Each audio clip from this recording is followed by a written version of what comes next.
Hejo TV. Hejo TV. Amari wonk, imari bin, amari wonk. Yes. Ni basusu. Amari wonk. Imba basusu koko uyaiko. Hanzi. Kunde kuzibhazelenda zirwani. Basari. Ukuthi kandizizikhulu. Chigure. Asona rwale rini. Aiwa, zviro ndenda chigure zvachose. Ndezvo ma 2 minutes zvokutsvaga mari.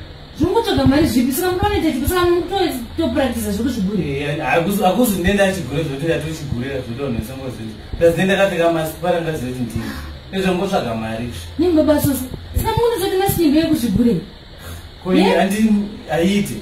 Ima kana iko kuzvigure kuti kunopfekwa zvakadai. Zvinokuwanisa imwe chimasiki chikadai chingakuwanisa mari mune shuweni. Inotadza nei? Baba sokwana imazvito. Aiwa, inoita wani. Inoita vana vakatadza kunditeera nemasiki yakadai. Baba sending something wrong. Chi? Kuti mamusine muri kuputa mbeu yemba nje imbongo. Ndakamboiputa kupi wewe? Anozondikuona kukamuka mbeu iya. Chibhegi chembeu chiya. Chibhegi chembeu chiri kukamuka upo. Ine chizamuri kungoita ka. Kungodzenya mezvo dziri kungoita so. Mbeu kuita sewe. Andizandi hapana ndamboibata iyi. Kudzomba mbeu munodzipedzera pamberi. Andamboibata mbeu iyi. Anobata mbeu baba soseni. Mbeu kuita sewe. Kuti zvizamuri kutepa soseni handisana kuzvinzwisisa mukati. Ndakangopisa tushoma ndakaona kuti haina kufugutwe. Plus mbeu mbanje tingatrust tingorima tisambocheka kuti yakerese. Makapisa zviro mutoita sei? Musoro wangu waitema saka ndakangoti handi yakanzinorapa. Saka zvenzi inorapa vamaita sei kana maipisa? Ndada kungofema tushoma chete kuti pamwe musoro wangu unganyarara wakabva watonyarara.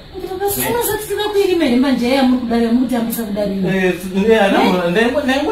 Ndaimbotarisa kana baba sisi something nekutoiputa muri kuiputera noti pfungwa dzenyama ino dziri kungoita mazuva kana iwe ukuta basa rekusikura kugarira saga rokuti taisotiradzigira iwe waona kutora hwerewo kwendakadzitora ri ndichidzidii handi ndinoti tinodzidyara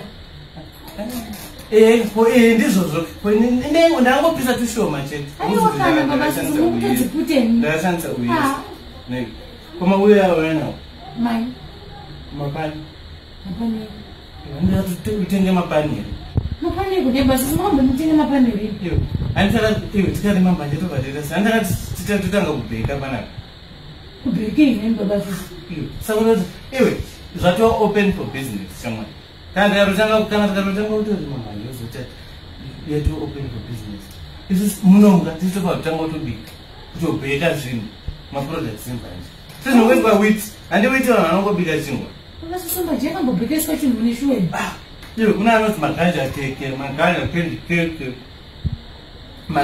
maganja ushu maganja pai saka sisi chokwadi here iwe ndakuudza hauna waoyanawo ndine ndisina mboona uyu mapana ndamboona unatsvaki pamari yanayobokuzoinotenga mapana tisitofa kutotangoita munomu tisitofa kutanga kusadziwa kwanza kubheka kunotenga sezvinongoitwa witi